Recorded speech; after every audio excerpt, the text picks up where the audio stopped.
Metro Police arresting Pawn Stars Chumlee Harrison early Friday morning, accusing him of driving drunk. A police report obtained by 8 News Now says Harrison was swerving while driving a truck near Maine and Charleston. Rick Harrison lost everything. His son did something so bad it put him in jail forever. The Pawn Star shop, once a big success, is now falling apart with scandals, lies, and lawsuits. Chumlee got caught with substances and guns. Corey made bad choices. And the truth about the show came out. Lies, scams, and fake experts. Tune in because this family's fall is worse than you think. Family betrayal, scandals, and a criminal son. Rick's own mother, Joanne Harrison, accused him of manipulating her into signing over her stake in the business while she was recovering from a coma. She sued, claiming she was owed hundreds of thousands in missing cash and assets. He denied it all, blaming outside influences. But what followed was an ugly legal battle that dragged the family's name through the mud. But then, a revelation threatened to shatter everything. And then there was Chumlee, the comic relief of the show, caught in a scandal that was anything but funny. Substance possession, illegal weapons, and an investigation into much darker accusations. A plea deal kept him out of prison, but his reputation? Ruined. Corey Big Hoss Harrison had his own set of troubles. Public intoxication, property damage, and a lawsuit over a wrecked RV. One bad decision after another. Even the so-called experts weren't immune to scandal. 8-year-old kid growing up in Utah who declared to the world that he had a great brain and had all these schemes to make money. A sports memorabilia appraiser was caught authenticating fake collectibles, raising questions about how real any of the show's transactions ever were. Just when it seemed like things couldn't get worse, Rick's son took the chaos to a whole new level. A crime so serious, so unforgivable, that it landed him behind bars for life. It was the ultimate disgrace, the kind of mistake that no amount of money, power, or influence could fix. The details are shocking. Betrayal, a crime that left no room for second chances. For Rick, it wasn't just about losing a son, it was about losing everything he had built. The pawn shop, the show, the legacy. All tainted. Maybe it was always doomed to fail. Maybe the final price to pay wasn't in cash, but in everything that truly mattered. But the destruction of the empire wasn't just about family feuds and bad business decisions. The reputation of Gold and Silver Pawn Shop had been slowly rotting for years. The empire stood on shaky ground, with every scandal, every lawsuit, and every betrayal chipping away at what once seemed untouchable. At first glance, the pawn shop looked like the ultimate success story. What started as a simple family business exploded into a worldwide phenomenon. Millions of viewers tuned in to see the quirky deals, historical finds, and family drama. No, I had epilepsy when I was a kid. I had really violent seizures. There was times where violent enough where I couldn't walk for 2 weeks. But it was all a lie. Behind the cameras, it wasn't a fun-loving, hard-working family. It was a war zone. Chumlee's legal troubles weren't just a fluke. His run-ins with the law had been going on for years, and yet they kept him on the show. Why? Because controversy sells. Every time he landed himself in trouble, headlines followed, and more people tuned in. It was never about the business. It was about keeping the spectacle alive, no matter the cost. And Corey, the guy was spiraling for years. Drunken bar fights, reckless behavior, financial disputes. His rap sheet kept growing, and yet there he was, still smiling for the cameras like nothing happened. The truth was, Pawn Stars had become less about history and more about damage control. It was a reality show clinging to relevance, and the people running it were in too deep to stop. Pawn Stars wasn't the only reality show caught faking scenes, but it certainly took it to the extreme. Fans started noticing that everything felt scripted. The haggling, the arguments, even the surprise finds. What was once a genuine look at pawn shop deals had turned into a glorified soap opera. Then came the expert scandals. One by one, the appraisers they relied on were exposed. Fake authentications, exaggerated prices, and questionable credentials. People started asking if any of the appraisals were real. A show that thrived on trust had lost every ounce of credibility. Then came the lawsuits. Angry customers accused the shop of shady dealings, misleading appraisals, and outright fraud. One customer claimed that a rare coin collection worth $50,000 was melted down before he could reclaim it. Another accused the shop of selling stolen goods.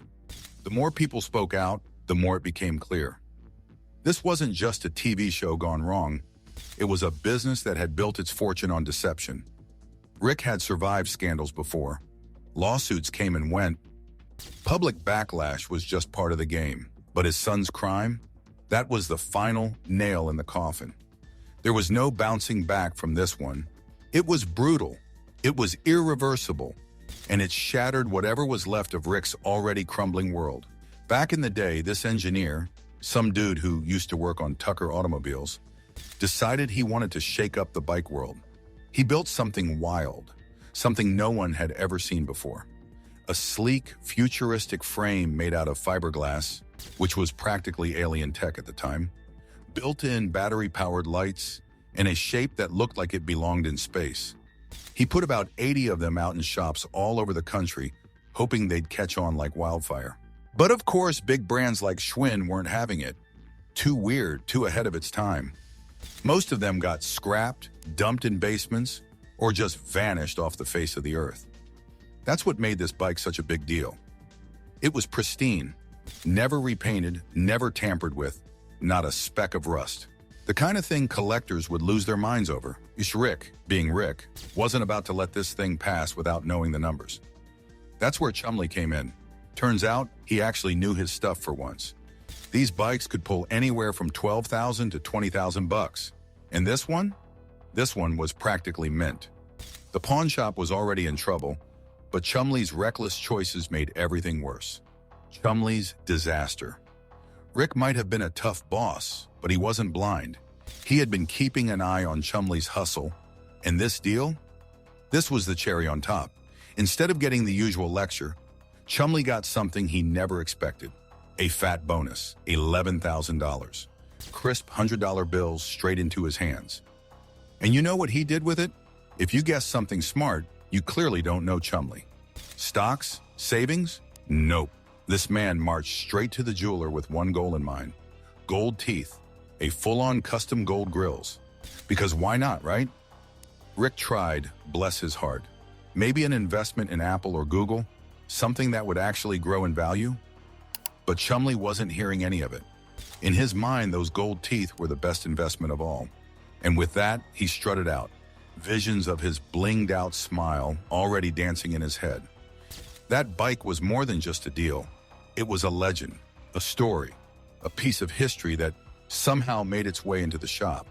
And while Chumlee's priorities might have been a little questionable, at least he wasn't the only one making wild decisions.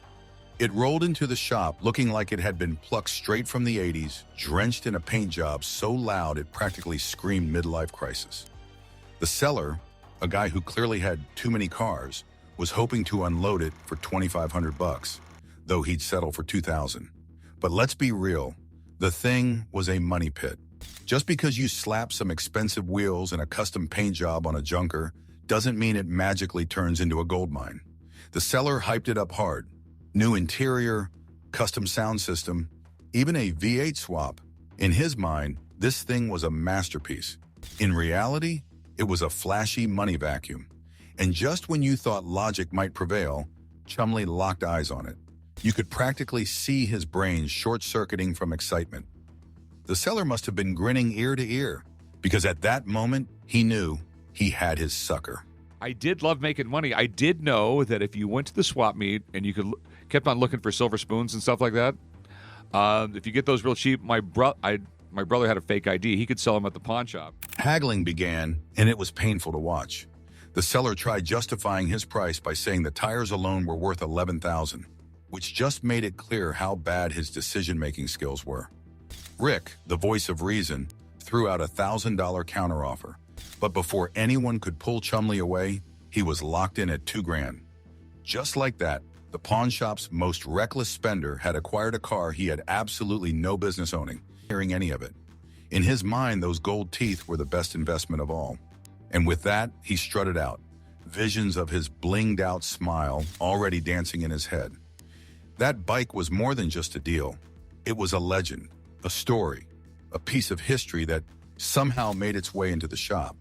And while Chumlee's priorities might have been a little questionable, at least he wasn't the only one making wild decisions.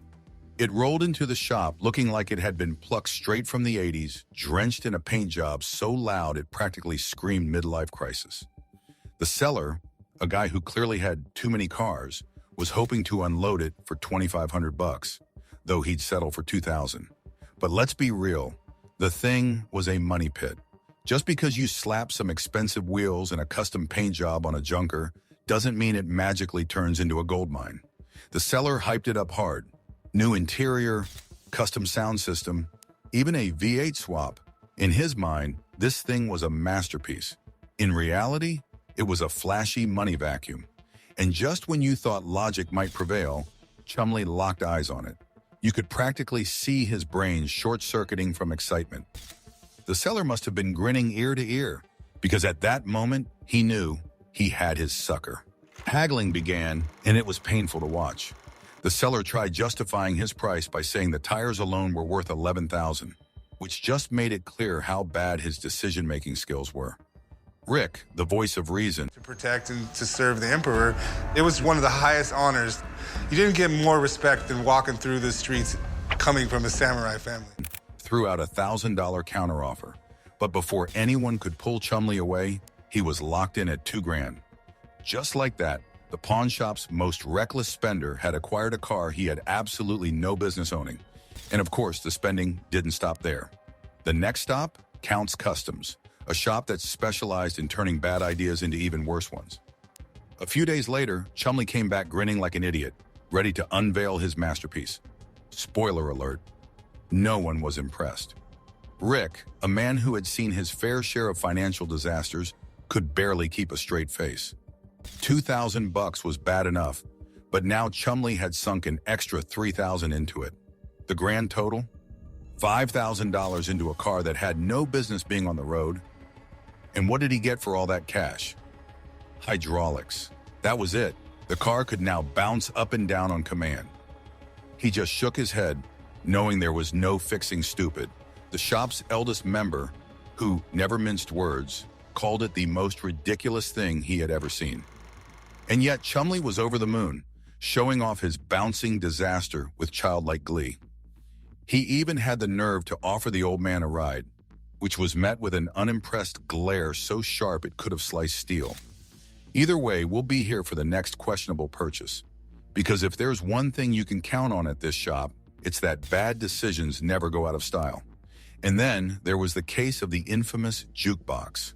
You'd think after the car disaster, lessons would have been learned, but that would be far too optimistic.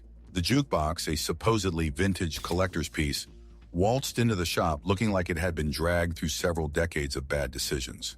The seller, eager to unload the monstrosity, rattled off a rehearsed speech about how it was a rare find, how music lovers and collectors would trip over themselves to own it. The asking price? A cool $4,000. He took one look at it and knew it was going to be a nightmare. The wiring was ancient, the casing was cracked, and worst of all, the thing barely worked. But before he could shut it down, guess who decided it was the deal of a lifetime? Yep, Chumlee. He practically ran to the thing, visions of a retro jukebox lighting up the shop in his eyes. Negotiations started, and Rick did his best to talk Chumlee off the ledge. The thing wasn't worth the hassle. It would need thousands in repairs, and good luck finding a buyer. But the man was too far gone. The seller smelled blood in the water and did what any good hustler does. Sweetened the deal with some nonsense about how it could be flipped for $10,000 if the right person came along. Rick sighed, knowing what was coming. By the time the dust settled, Chumlee had burned another $3,000 on what was essentially a glorified paperweight. Harrison made a name for himself in the pawn business, turning a dingy shop into a TV empire.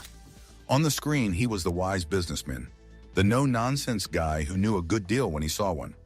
People believed in him. They believed in his handshake, his word, and that smirk he flashed when he knew he was about to make a solid profit.